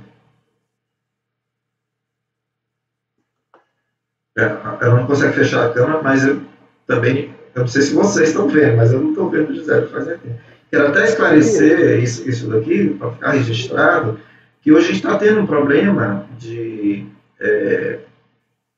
em relação ao Jitsi, né, em relação à ferramenta de reunião virtual, né, que a gente está tendo tanto problema do CAF, essa na sala, né, por isso que a gente está gravando tudo, como a gente está tendo esses problemas em relação à disponibilização da imagem dos conselheiros. Né? No momento eu estou só com 3 imagens, aqui, que é o FG e o Wilson. Não estou vendo o Jefferson, nem a Gisele. Né? O Fred saiu mesmo, né? Mas eu também não estava vendo o Fred antes. Eu também, presidente. Eu reforço o que você está dizendo, e nesse momento eu estou visualizando somente a sua imagem e a do Wilson. Não estou visualizando a Gisele, apesar dela ter saído, né? E o Fred e o Jefferson também não estavam visualizando. Certo? Hoje os problemas estão mais graves. Tem mais um quadro aí que é a última, né, daquela patrona da Santander, que também ficou aqui no meu quadro. Então, ficou, Esse é o problema, esse problema de ficar resolvido atualizando o Chrome, certo? Certo. Como eu atualizei ontem, eu não tive nenhum problema com essas janelas duplicadas, certo? Mas o problema mesmo é como se fosse a qualidade da internet que não disponibiliza a imagem dos conselheiros. Também está tudo cinza, entende? Aquele íconezinho, canto superior esquerdo, que diz a qualidade do sinal, está cinza.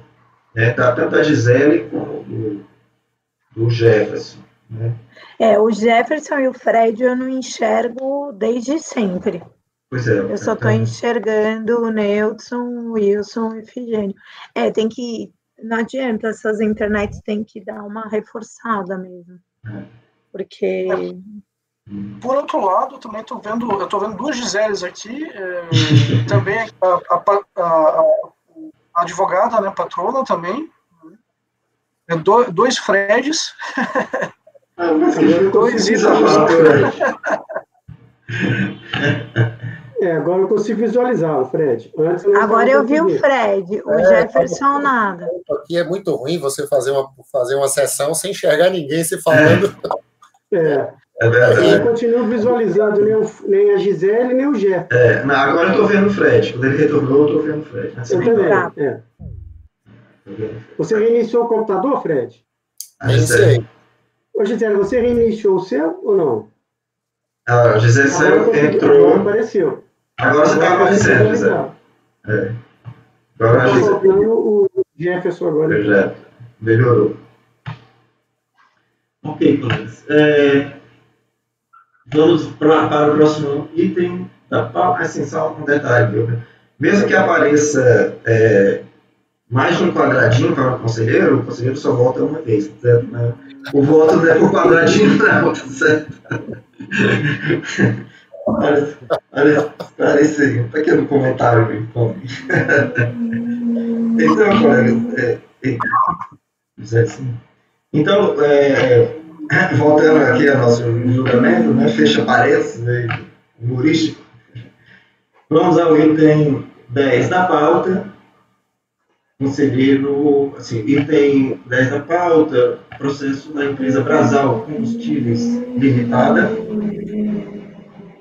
Tem algum microfone aí aberto? Vários, meus queridos, que podem estar com alguns.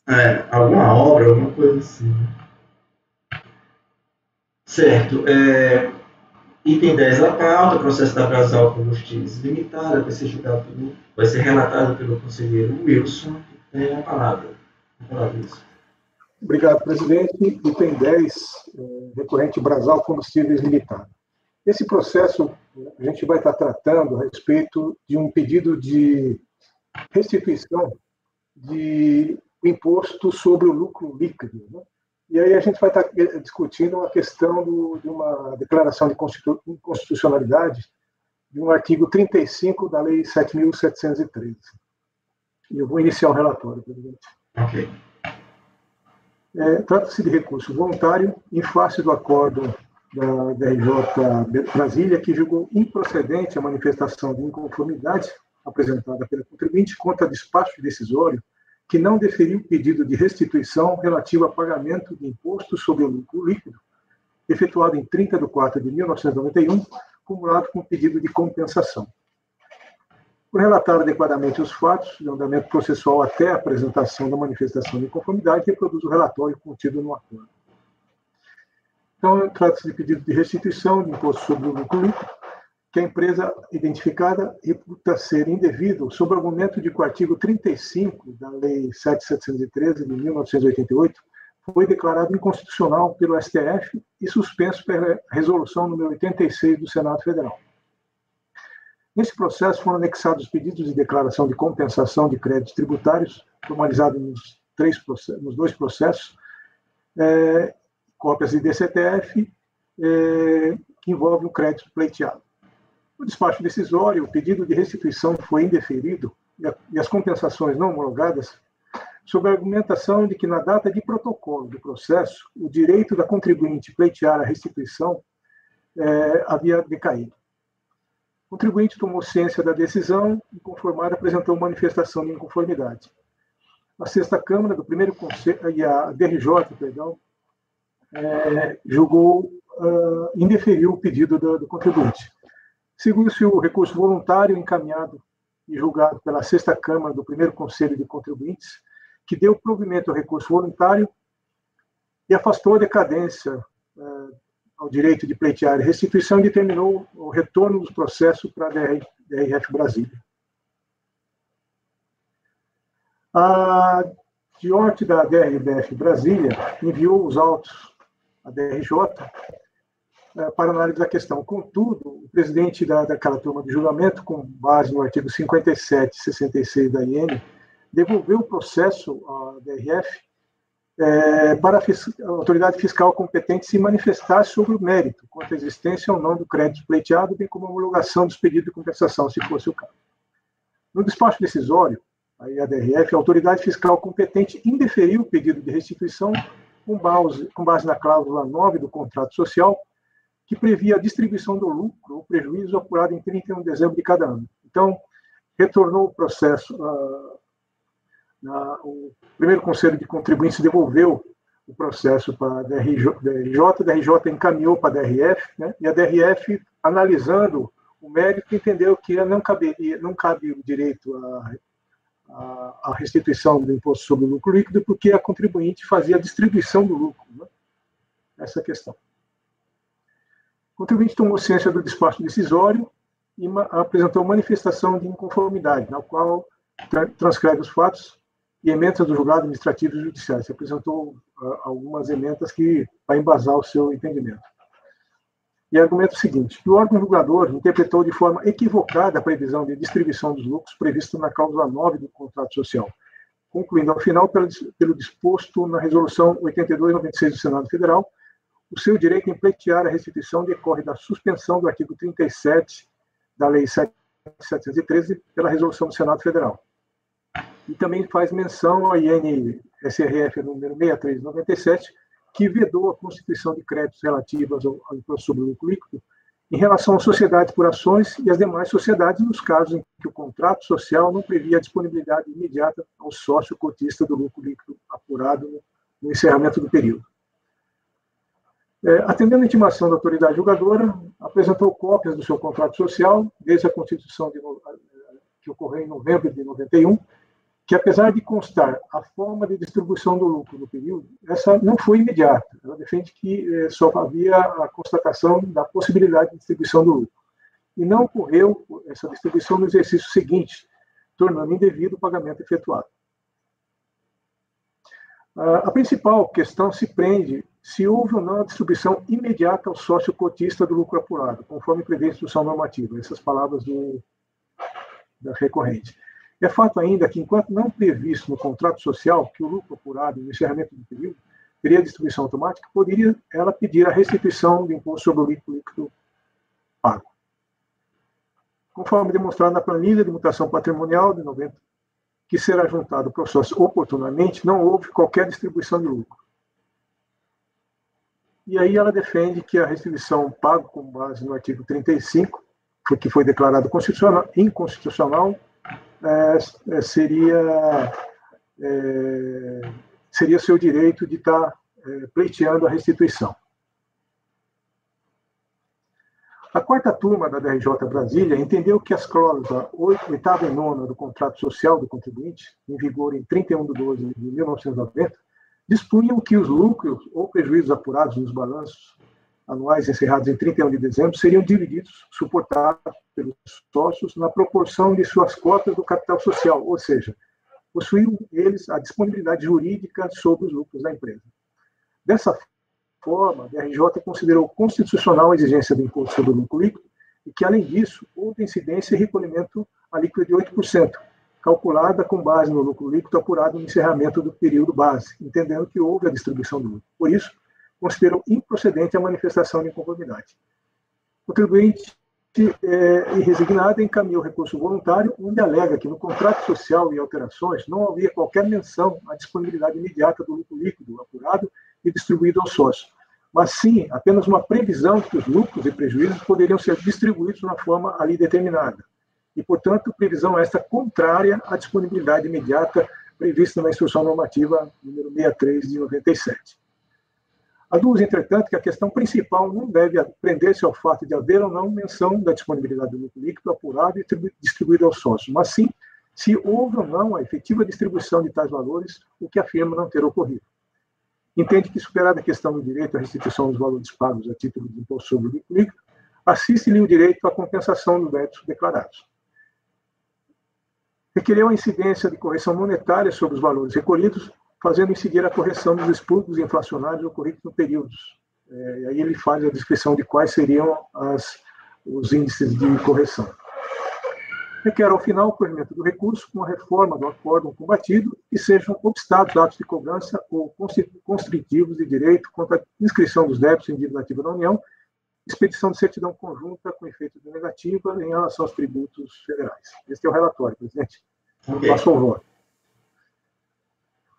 Sim-se a controvérsia em verificar se, em relação à recorrente, sociedade empresarial organizada na forma de cotas de responsabilidade limitada, seria aplicada a decisão do Supremo Tribunal Federal no julgamento do RE 172/58 de Santa Catarina, ocorrido em 30 de 6 de 1995, que reconheceu a inconstitucionalidade do artigo 35 da Lei 7.713, de 98, para sociedades anônimas e para sociedades por cota de responsabilidade limitada, cujo contrato social não contivesse cláusulas específicas de distribuição de lucros no encerramento do exercício social.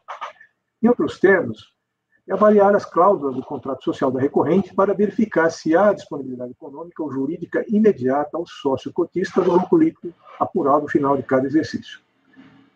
O imposto sobre o lucro líquido foi instituído pelo artigo 35 da Lei 7.713, de 29 de dezembro de 1968, que diz o seguinte: o sócio cotista, o acionista ou titular da empresa individual ficará sujeito ao imposto de renda na fonte, alíquota de 8%, calculada com base no lucro líquido apurado pelas pessoas jurídicas na data do encerramento do período base. O Pleno do STF, no julgamento do RE 172/058, que ocorreu em 30 de 6 de 1995, reconheceu a inconstitucionalidade da expressão o acionista, a constitucionalidade da expressão titular de empresa individual e, quanto ao sócio cotista, declarou a constitucionalidade quando o contrato social previsse a disponibilidade econômica ou jurídica imediata pelo sócio do lucro líquido apurado ao final do período de apuração. Com relação ao sócio cotista, a decisão do STJ restou assim emendada.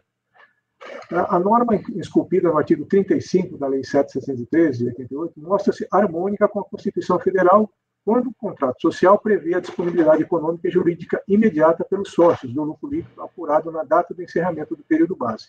Nesse caso, o citado artigo surge como explicitação do fato gerador estabelecido no artigo 43 do CTN, não cabendo dizer da disciplina tal elemento do tributo, via legislação ordinária, interpretação conforme o texto maior. Em decorrência da decisão da Corte Constitucional, o Senado Federal editou a Resolução número 82, de 18 de novembro de 1996, para suspender a execução do artigo 35 da Lei 7.713, no que diz respeito à expressão o acionista nele contida. E aí eu coloco a resolução do Senado Federal. Em 24 de 7 de 1997, foi editada a Instrução Normativa SRF número 63, com fundamento na resolução do Senado e no Decreto 294 de abril de 97, com a finalidade de evitar litígios em processos administrativos e judiciais. Então, eu coloco a Instrução Normativa. A solução da controvérsia instaurada nos presentes autos reside, portanto, na avaliação dos termos do contrato social da recorrente para identificar se há ou não previsão de disponibilidade econômica ou jurídica imediata do lucro líquido apurado aos sócios no encerramento do exercício. Consta na cláusula 8ª e 9ª do contrato social, que estão juntados à folha 144. Cláusula 8ª. A 31 de dezembro de cada ano, proceder-se-á ao balanço geral da sociedade e ao levantamento da conta de lucros e perdas. Cláusula 9ª. A distribuição dos lucros ou prejuízos verificados se fará aos sócios cotistas observada a exata proporção de seus capitais. A recorrente defende que no contrato social e alterações não havia qualquer menção à disponibilidade imediata do lucro líquido apurado e distribuído aos sócios, mas sim uma previsão de que os lucros e prejuízos poderiam ser distribuídos na forma ali determinada, e, portanto, previsão esta contrária à disponibilidade imediata da IN 63. Ora, a IN SRF número 63 não pode ser interpretada de forma a restar ampliada a declaração de inconstitucionalidade proferida pelo STF. O alcance da norma legal, contida no parágrafo único do artigo 1º dessa instrução normativa, deve ser buscada na própria jurisprudência do STF, a qual, desde a apreciação do já citado RE 172/058, é uníssona acerca da questão. Naquele julgamento, o relator ministro Marco Aurélio de Mello deixou expresso que ocorre o fato gerador fixado no artigo 43 do CTN, quando o contrato social prevê a imediata disponibilidade econômica ou jurídica pelos sócios cotistas do lucro líquido apurado, ou ainda, definição diversa exigir a manifestação de vontade de todos os sócios. E aí eu trago a decisão do ministro. O extrato da ata do julgamento bem sintetiza a decisão. E aí eu vou ler. Por unanimidade de votos, o tribunal conheceu do recurso extraordinário, decidindo a questão prejudicial da inconstitucionalidade do artigo 35 da Lei 7.713, declarou-se a inconstitucionalidade da alusão ao acionista e a constitucionalidade da expressão o titular da empresa individual. Quanto às palavras do sócio cotista, o tribunal declarou sua constitucionalidade, salvo quando, segundo o contrato social, não dependa do assentimento de cada sócio a destinação do lucro líquido a outra finalidade que não a de distribuição. No mérito, deu-se provimento parcial ao recurso para devolver o caso ao tribunal a fim de que o decida conforme o julgamento de prejudicial de inconstitucionalidade e os fatos relevantes do caso concreto. Por sua vez, o ministro Celso de Mello, seguindo o precedente do tribunal, aclarou a interpretação que deve ser dada ao conceito de disponibilidade jurídica imediata dos rendimentos dos sócios cotistas, como se pode constatar pelo exercício de seu voto no RE 198-1431, julgado em 25 de 3 de 1997. E aí eu grifei o que é de interesse, né? Esse direito somente não se materializará, inviabilizando em consequência a possibilidade de válida incidência do artigo 35 da Lei 7.703 de 88, se o sócio cotista, em virtude de cláusula expressa constante no contrato social em decorrência da aplicação supletiva da legislação concernente à sociedade por ações, não for ele próprio o destinatário imediato do lucro líquido, hipótese em que não será lícito reconhecer, quanto a ele, a existência de situação caracterizadora de imediata disponibilidade jurídica ou econômica do lucro líquido apurado.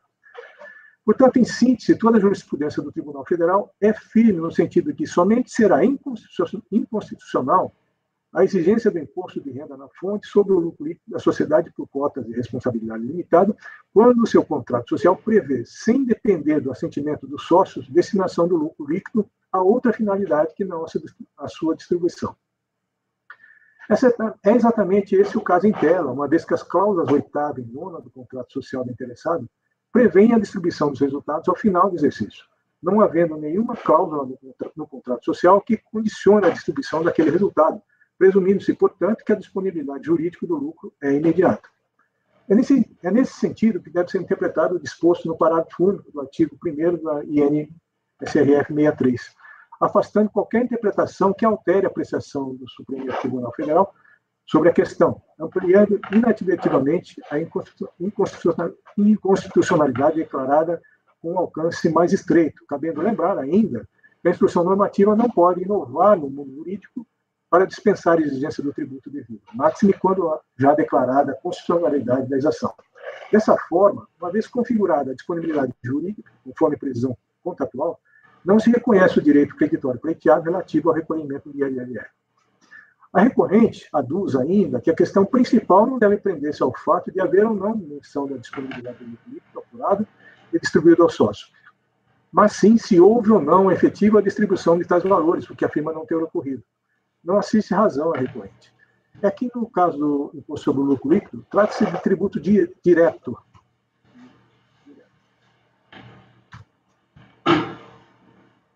Isso porque o referido tributo incidia sobre o lucro líquido das pessoas jurídicas apurado na data do encerramento do período. Ou seja, nos termos do artigo 35 da Lei 7.713, a incidência do imposto sobre o lucro líquido ocorria independentemente do pagamento aos beneficiados.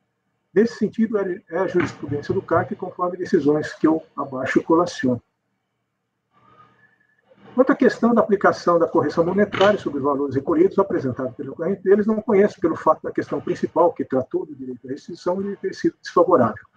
Da mesma forma, não conheço o recurso quanto à cobrança do débito não compensado, eventual inscrição em dívida ativa da União e da expedição da certidão positiva, pois decorre do não provimento do recurso voluntário e, doravante, depende unicamente do procedimento que a recorrente adotar em relação à cobrança dos referidos débitos. Por todo acima exposto, conheço parcialmente do recurso e, no mérito, voto em negar o provimento. É como voto, presidente. Obrigado, Wilson. Debates, dúvidas?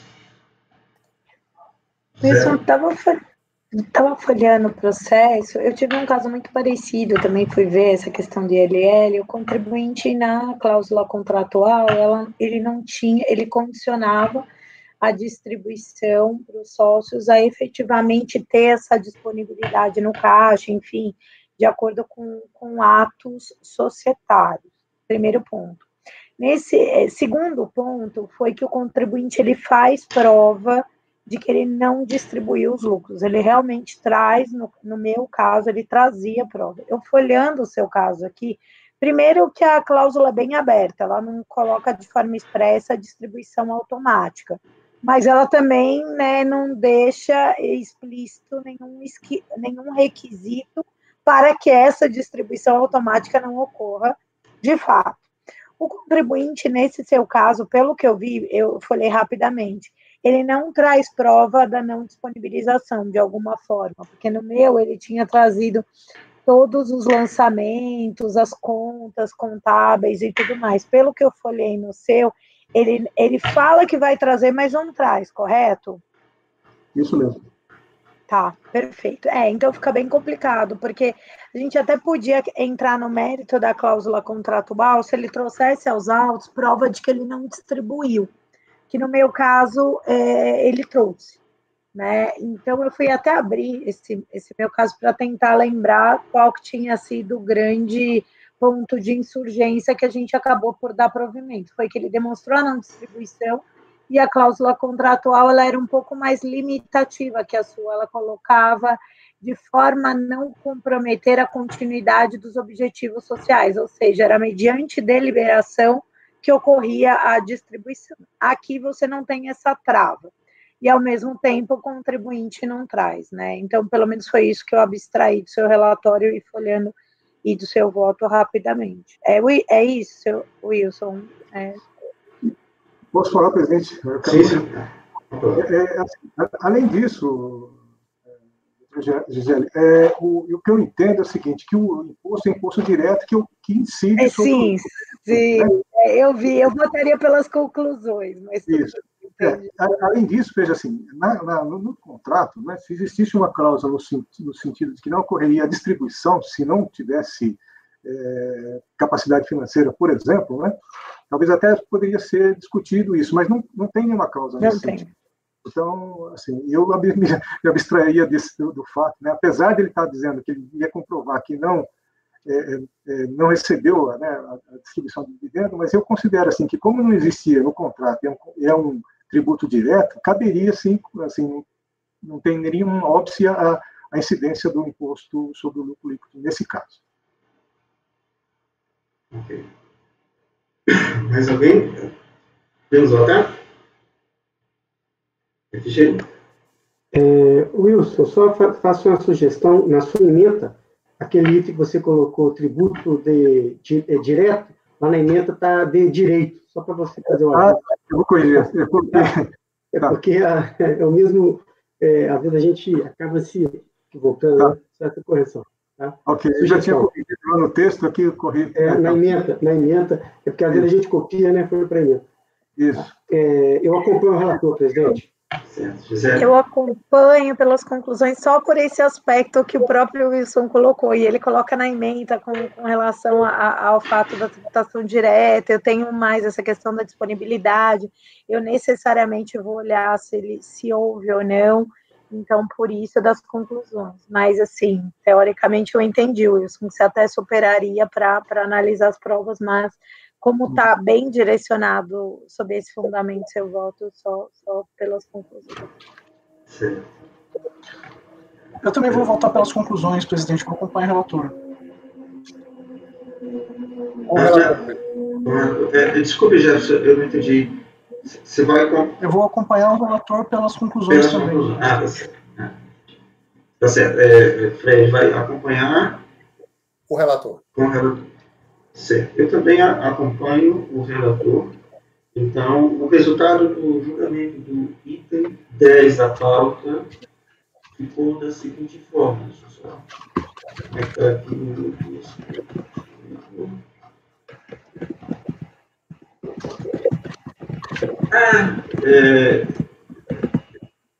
conhecer parcialmente do recurso do mérito, negar provimento. Então, ficou conhecer parcial.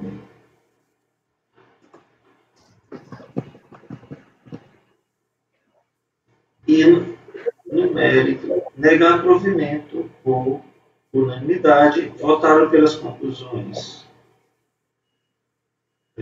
Gisele e Jefferson. Ok. Vamos dar um intervalo de 10 minutos? Vocês topam? 10 minutos, então, de intervalo. Ok, obrigado. Oi? Vamos sair também para poder sair as duplicidades aqui, não? Aí eu vou sair também, porque eu não consigo nem fechar a câmera. É bom. Ok, presidente. Encerrar a gravação. Ok. Ítalo, você está aí? Ítalo, você está presente? Sim, presidente. Consegue me ouvir? Sim. Normal. Presidente, a gente está com um probleminha aqui, a rede de todo mundo caiu, mas a Poliana pediu que se o senhor pudesse enviar todos os vídeos da parte da tarde para ela. Tá certo. Tá. Por favor. Tá certo. Eu vou fazer. Então eu tenho que mandar o terceiro vídeo da manhã e os vídeos da tarde, é isso? Isso, ok. Aí só confirmando, presidente, os itens que foram julgados agora na parte da tarde foi o 13, o 8, que deu início no parte 1, e Isso. parte 2 a conclusão, e o item 10 agora, que terminou. Correto. Correto. Parte 1 e 2 não, a gente só teve. Acho que esse é o único vídeo. É porque, no caso, como o meu saiu, a rede ficou Tá. ruim, aí eu desliguei aqui, entendeu? Entendi. Mas o meu tá inteiro. O meu eu vou mandar ele inteiro. Ok, então, certo? presidente, muito obrigado. Tá ok, a gente vai dar 10 minutos de intervalo, certo? Eu vou desligar aqui mesmo. Tá bom. Voltamos daqui a 10 minutos.